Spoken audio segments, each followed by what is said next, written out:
Good morning everyone. Glad you could make it out here today. So as Martin said, I'm the field crops pathologist here at Michigan State.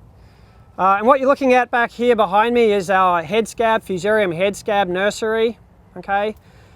Well, actually this is a new system. We did have this system over on the old, or not the old, but the agronomy farm across the road. But we had very rusty water out in that area. And of course, if you're going to spray rusty water up into the heads, it's going to make scoring for head scab a bit tricky, right? Pretty obvious. So the head scab initiative, the United Wheat, yeah, that's right. United Wheat Barley Scab Initiative provided funding for a new misting system that you can see behind us here. Okay. And so what we're doing here is we're really amping up disease conditions. So of course there's lots of natural head scab inoculum that's out here in these fields. And I just picked some heads just a little while ago from a plot that's across the way there, and there was a lot of scab in that plot, and that's just natural inoculum, what's present out here in the fields. But these particular fields, because we really want to push the system and see how fungicides are going to perform, what we do is we provide a lot of extra moisture, right? And moisture is a real key driver in terms of disease development, okay? It's pretty obvious. You guys are all very familiar with that too, right? The other thing that we do is we actually grow up the head scab pathogen in the lab. So we've got some pure strains there that we grow up, and we grow them in something like a mushroom bag. So if you've ever, eaten mushrooms, right, they're commercially cultivated and we use bags to grow those in. So we just use those sorts of bags to grow up this Fusarium head scab fungus, and then we come out and we apply it out here to this head scab nursery to make sure we've got really heavy disease pressure, okay? So we've got those two things covered. We've got weather, we've got the pathogen present, and the final thing is the varieties, right? I talk about the disease triangle. You've seen me talk about the disease triangle before. You need to have the weather, the pathogen, and then the host, right? So out here in this section of the trial, so we've got, about 5 or so buffer rows here. Then you can see where the misting starts. We've got 4 different varieties laid out through here, okay? And I've labeled just a few in this first corner here. We've got Ambassador, we've got Pioneer 9242W, and then a couple of advanced lines from Eric's program. So we're also screening some of the germplasm coming out of the Michigan State breeding program. So we've got those 4 varieties with different levels of resistance. So no variety is completely resistant, right? We've got our Ambassador as a very susceptible check. That's a variety that's very susceptible to disease. We've got our Pioneer 9242 as our resistant check. And then we've got Eric's lines, which we're going to screen for him and provide him information on. So in terms of what this trial is, it's really about disease management. What can we do once we've got disease conditions present, right? We've got that moisture through the misting system, and we've got the pathogen present because we've put it out here, right? So what are we going to do if we're going to try and control disease? Any ideas? Fungicide, right? And pretty obvious, right? So basically what we're doing here is trying to have a look at what is the optimal time for fungicide application. And we know, you really should try and get out and put your fungicide on at the beginning of flowering, right? That's our standard recommendation. Sometimes that doesn't always happen, right? Either you can't get someone in to spray or it's too wet. So what we've got here is a trial looking at different timings of fungicide application. And we're using Prosaro. Basically, in terms of head scab management, it's really just Prosaro and Carumba, which are 2 of the fungicides that we'd recommend for head scab management. So we've got Prosaro applied at the ideal time, right at the first flower, okay? And then we've got follow-up, or different applications at 2, 4, and 6 days after the initiation of flowering. And we've got some plots out here that are not going to receive any fungicide at all, just to see how bad it would be without fungicide, right? Acting as our control treatments. So basically, excuse me. So all of our treatments have gone on now. We're obviously past flowering, the heads are starting to fill out. One of Eric's varieties was a little bit late, and so we put the last application on at 6 days. It was actually on what was that now? A Sunday night. I should be able to remember because I just took my mother-in-law back to the airport. Memorable occasion, I'm Absolutely. sure. Yeah, okay. So right when that happened, that was when we put that last fungicide application on Eric's variety, which is a very late maturing variety, right? He kind of messed us up because we had 3 sort of regular varieties, then Eric's one that was very, very late coming into flowering. But anyway, so those applications are done now.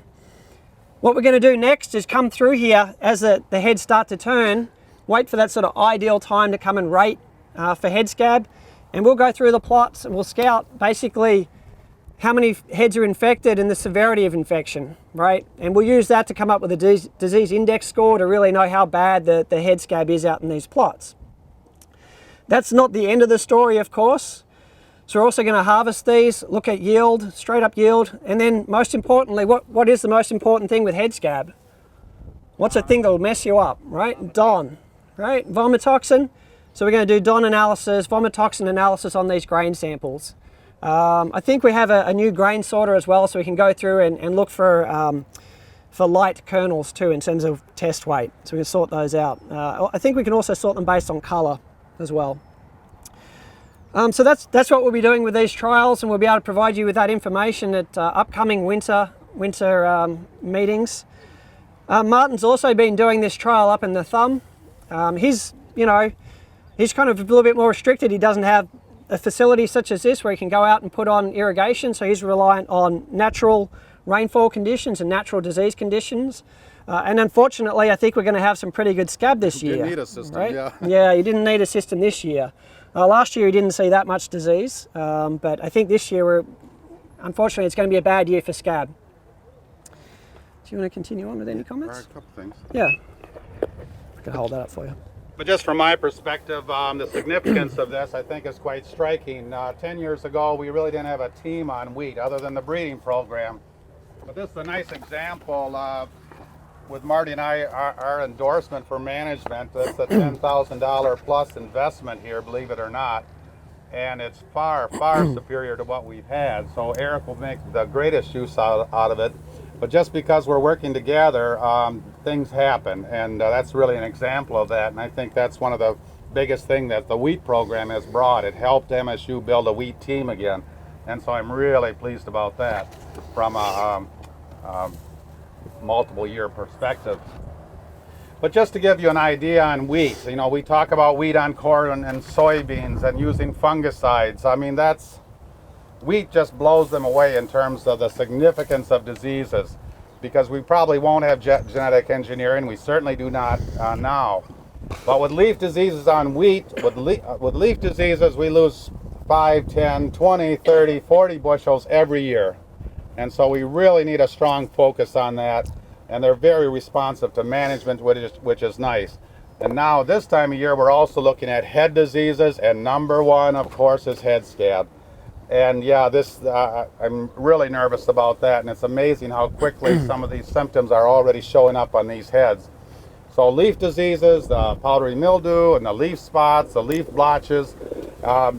We have some new rust coming in, leaf rust, and you know all these.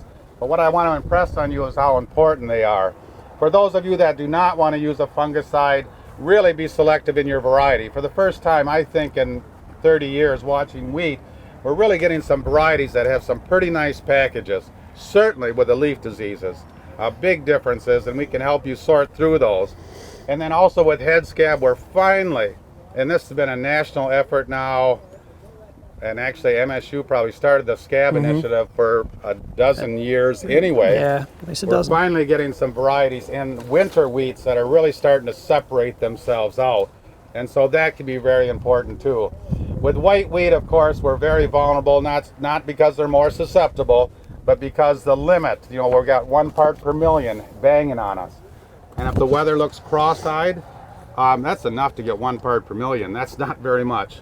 And then at least with red wheat, we can usually go to 2 or a little bit more. But so white wheat industry is especially important, but if you're a red wheat grower, don't let your guard down and make some observations.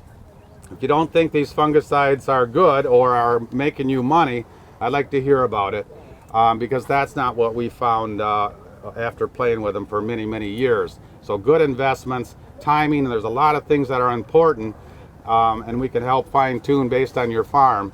But so my point here is that use fungicides, and if you don't want to, be really selective on which varieties you grow in the future. Any questions on any of the diseases? Yeah. How much and how often are you irrigating? Yeah, good. The plumbing, how often and how much? Right. Well, just recently, I think it's been on all the time, constantly, right? All the rainfall that we've had. But yeah, the irrigation system's set up to come on once per hour for 1 minute every hour. So 24 hours a day? 24 hours a day, that's right. Yeah, absolutely. So we're really pushing the system, right? We want to see it under the worst conditions. How are these fungicides going to perform? And in a minute, as you go around these stops, you'll be able to have a look at some of the breeding material that Eric's working on as well, right? So they're screening that breeding material for resistance. Other questions? Any other questions? Yep. How much are you able to push the disease in these plots? Okay, so the question is how much can we push disease in these particular plots? Excuse me. So this is the first time that I've actually set this particular fungicide management trial up, but I've seen it across the way on the agronomy farm on some of the breeding material, and it's really heavy, very, very heavy. Yeah, triple or quadruple depending on the environment. This year, I think I'll get maybe half as much, and that'll be really good in the thumb without an irrigation system because of the weather. But compared to last year, relatively dry, really low. Yeah, he'll get numbers and I won't, and I hate him for it. Yeah, I mean, I think it'll be beyond anything that'll be marketable, right? It's going to be high. Wow. But we're really, as I say, we're really trying to push the system to see how these things perform, right? Yeah. How much water amount does that amount to when you're putting on, you said 1 minute down? Oh, that's a very good question. I'd have to check with Lee Seiler. So Lee Seiler is Eric's technician, and him and the crew set all this system up. Yeah, you could ask Eric, but I would guess it's only going to be a quarter or a couple of tenths a day. It's really not much, but if you obviously we're not in an irrigated section here, the ground's it's starting to crust now, but if you walk back in there, the surface is wet, right? And we're also trying to keep the surface of the ground wet because when we spread out the colonized grain that we grew in the lab, we want that fungus to be producing the spores, right? Producing the fusarium to be producing those spores that'll infect the heads. So ground moisture is very important, as well as moisture on the heads to facilitate infection and high humidity. Are the chemical companies partnering with you? They must. Right. So the question is the chemical companies partnering with us? Not on this particular trial. I have had partnership with DuPont in the past. Martin's got a number of trials with them this year. I guess that's probably a good segue for just mentioning the trial behind us. We're not going to go and look at that one. There's not too much to see at this point in time. You'll hear about this afternoon fertility treatments from Kurt Steinke and his graduate students. So, just due to, he's got a large area of trials out there, right? It'd be really nice to look at the effect of fungicide with and without fungicide for his stuff. He'd have to double that area to do this. So, in order to sort of get some understanding of how that fungicide plays into the whole management package and profitability, what I've done is set up a high and low nitrogen setup back there. We've got with and without Palisade, with and without Stratego yield early at Feeks 8, and then we come back in with or without Presaro at flowering. So we've got all of these combinations that we'll be having a look at back in that wheat plot behind us. And again, this winter we'll be able to talk about that information. Yeah, if you're implying or wondering if we're influenced by our funding source, I think it's an excellent question, and I ask it myself. I've been doing efficacy trials on fungicides for several years because, again, we didn't have a group to do it on campus. And yes, I got 3 or 4 companies that'll kick in a couple thousand. Those trials probably cost me $20,000 plus. Right. But I love the question. It really is. Where's this money coming from? But yes, they kick some in. That's why we really rely on the numbers, other people to check our numbers and say, okay, what are we talking about? What I love about this now, the other thing I've heard from crowds or groups is that, well, that's the thumb.